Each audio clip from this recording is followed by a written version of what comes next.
राधे कृष्ण।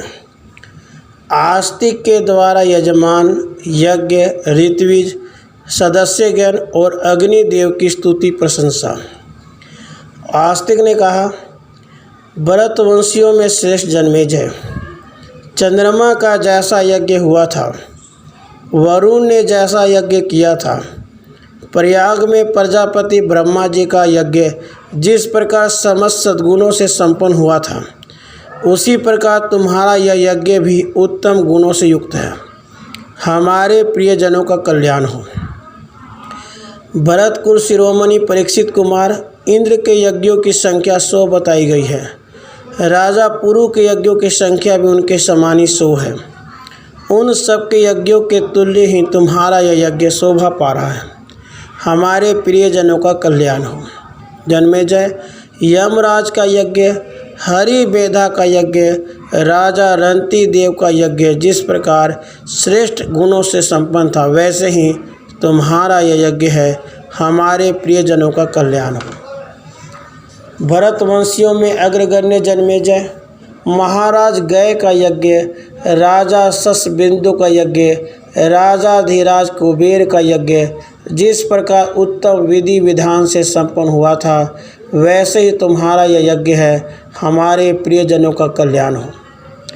परीक्षित कुमार, राजा निर्ग, राजा अजमिढ़, राजा दशरथ नंदन से रामचंद्र जी ने जिस प्रकार यज्ञ किया था, वैसा ही तुम्हारा यह यज्ञ भी है। हमारे प्रियजनों का कल्याण हो। भरत श्रेष्ठ जन्मेजय, अजमिढ़ वंशी धर्मपुत्र महाराज युधिष्ठिर के यज्ञ की ख्याति स्वर्ग के श्रेष्ठ देवताओं ने भी सुन रखी थी, वैसा ही तुम्हारा भी ये यज्ञ है। हमारे प्रियजनों का कल्याण हो। भरत अग्रगण्य जन्मेजय, सत्यवती नंदन व्यास जी का यज्ञ जिसमें उन्होंने स्वयं सब कार्य संपन्न किया था, जैसा हो पाया था वैसा ही तुम्हारा यह यज्ञ भी है। हमारे प्रियजनों का कल्याण हो। तुम्हारे ऋत्विज सूर्य के समान तेजस्वी हैं। इंद्र के यज्ञ की भांति तुम्हारे इस यज्ञ का भली भांति अनुष्ठान करते हैं। कोई भी ऐसी जानने योग्य वस्तु नहीं है जिसका इन्हें ज्ञान न हो। इन्हें दिया हुआ दान कभी नष्ट नहीं हो सकता।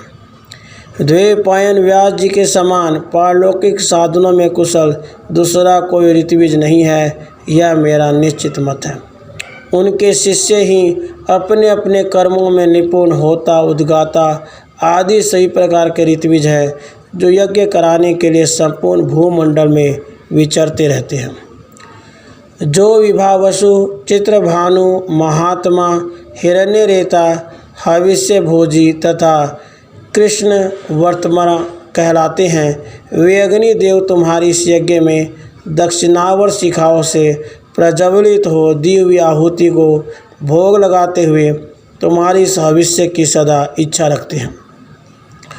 इस मर्त्यलोक में तुम्हारे सिवा दूसरा कोई ऐसा राजा नहीं है जो तुम्हारी भांति प्रजा का पालन कर सके। तुम्हारे धैर्य से मेरा मन सदा प्रसन्न रहता है। तुम साक्षात वरुण, धर्मराज एवं यम के समान प्रभावशाली हो।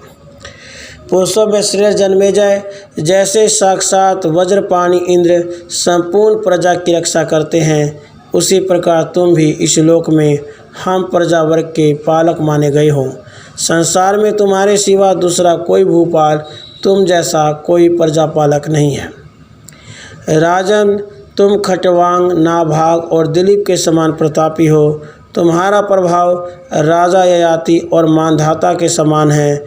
तुम अपने तेज से भगवान सूर्य के प्रचंड तेज की समानता कर रहे हो। जैसे भीष्म पितामह ने उत्तम ब्रह्मचर्य व्रत का पालन किया था, उसी प्रकार तुम भी इस यज्ञ में परम उत्तम व्रत का पालन करते हुए शोभा पा रहे हो। महर्षि वाल्मीकि की भांति तुम्हारा अद्भुत पराक्रम तुम में ही छिपा हुआ है। महर्षि वशिष्ठ के समान तुमने अपने क्रोध को काबू में कर रखा है। मेरी ऐसी मान्यता है कि तुम्हारा प्रभुत्व इंद्र के ऐश्वर्य के तुल्य है और तुम्हारी अंकांति भगवान नारायण के समान सुशोभित होती है। तुम यमराज की भांति धर्म के निश्चित सिद्धांत को जानने वाले हो। भगवान श्री कृष्ण की भांति सर्वगुण संपन्न हो। वसु गुणों के पास जो संपत्तियां हैं वैसी संपदाओं के तुम निवास स्थान हो और यज्ञों के तो तुम साक्षात निधि हो। राजन, तुम बल में दंभोद्भव के समान और अस्त्र शस्त्रों के ज्ञान में परशुराम के समान हो। तुम्हारा तेज और्व और त्रित नामक महर्षियों के तुल्य है। राजा भगीरथ की भांति तुम्हारी ओर देखना भी कठिन है। उग्र शर्मा जी कहते हैं, आस्तिक इस प्रकार स्तुति करने पर यजमान, राजा, जन्मेजय, सदस्य, ऋत्विज और अग्निदेव सभी बड़े प्रसन्न हुए। इन सब ने मनोभाव और बाह्य चेष्टाओं का लक्ष्य करके राजा जन्मेजय इस प्रकार बोले। इस प्रकार श्री महाभारत आदि पर्व के अंतर्गत आस्तिक पर्व में आस्तिक द्वारा सर्वसत्र में राजा जन्मेजय की स्तुति विषयक 55वां अध्याय पूरा हुआ। राधे कृष्ण राधे।